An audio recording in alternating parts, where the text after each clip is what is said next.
dollars that have accrued from Dragon Boat have directly fueled a variety of platforms here at the GHS Cancer Institute. In the earliest phase, they concentrated heavily on sparking and then fueling some very innovative research within ITOR.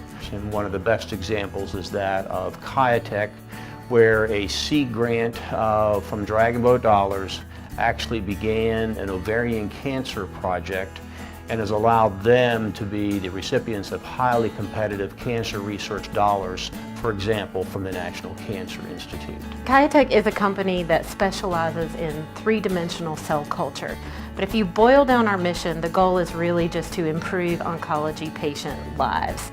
And we do that by doing something we call drug response profiling. So testing a patient's tumor with the potential therapies that they might receive in our laboratory and providing that information back to the clinician.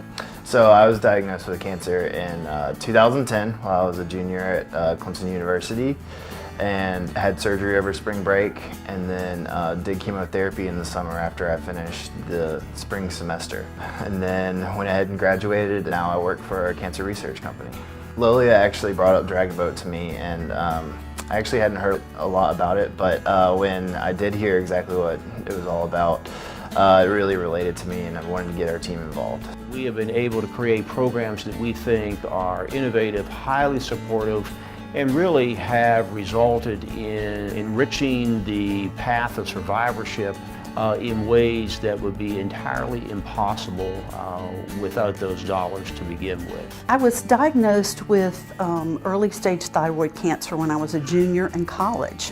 And at that time, I remember asking my surgeon what I could do to prevent the return of cancer. And he replied, "Nothing, don't worry about it, that's my job." I was worried. I went back to school completely alone. No one could share in my experience.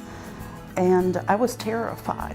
Then in February of 2014, I was diagnosed with early stage breast cancer. When I was diagnosed with breast cancer, I told my husband I'm going to be the best patient I can possibly be. But my experience the first time around was to do what I was told during treatment, and then it was over with. This time, however, I participated in a wonderful program Moving On in the Life Center. Built an exercise plan for myself. So suddenly I had the resources that I'd wanted so desperately 40 years before. So Dragon Boat dollars have impacted us in an additional way, which was the purchase of 2 flow cytometers for ITOR. This is the Cytoflex and the MoFlow. And the cells, when they are present in the body, fly a number of flags that tell the body what they are. And what we can do with these instruments is actually tag those little flags with something that's fluorescent, run them through the instrument, and then pull out that needle in a haystack. So Kiatech is also interested in those tumor cells that cause tumors to metastasize and spread and grow, as well as the tumors that are resistant to therapy. So patients, when they relapse, are even more difficult to treat. And so how do we get better answers for patients? And MoFlow allows us to pull out that needle in a haystack and evaluate how they grow and how they might respond to therapies. Our bone marrow transplant unit is a premier example of the power of philanthropy. The almost $2.5 million needed to build this transplant unit have come entirely from philanthropy. We are on the eve of opening this new transplant unit, which in turn allows us to do things with our bone marrow transplant program that were heretofore very difficult to do.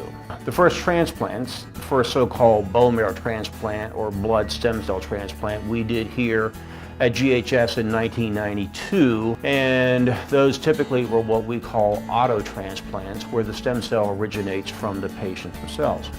Dr. Fanning's team is now more routinely performing the more difficult and demanding transplant of using allogeneic donors, meaning they could be from a sibling, but increasingly completely unrelated individuals who may be a match can be identified and patients transplanted here.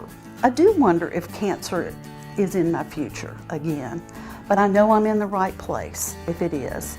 I know I'm in a place where I will have the best in medical care, in research, in innovative practice in partnerships. Cancer Center here does a great job. I mean, this is my home now. I've lived here for 6 years, and I'm just excited to be able to work with a philanthropy group that helps people in this upstate. Everyone look around, think about how everyone's been affected. Everyone in the room at this pep rally has someone who has been affected by cancer, and just think of how great of a cause it is for helping people and their families in the area.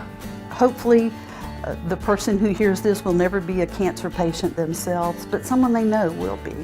Their neighbor, their family member, someone they love will benefit from these resources. It's important work, very important work, and it's work we can all contribute to. $70,000 event has now exploded to a world record event in our 10th year. As we enter the second decade, we have incredible spirit within this community, and our need to drive even more integrative and innovative projects is ever increasing. There are exciting things happening at GHS, and if you can take something away from this, it would be pride and a love for oncology patients that we all share and wanting to do something better for them. It takes a village. It's not about one person one day. It takes all of us coming together. So I would challenge everyone to get out there, get involved, come to the event, contribute dollars, support the teams that are on the water, and make a difference.